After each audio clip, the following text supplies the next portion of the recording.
people with disability should be brought up in an inclusive society, not a society that separates them and sees them as different, a society that respects differences, and a society that embraces differences, and a society that says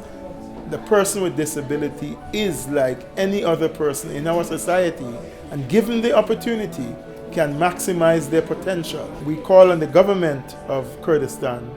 to sign and ratify the Convention on the Rights of People with Disability. It is important that that convention be ratified so that the country can develop a strategy for implementation for full inclusion for all persons.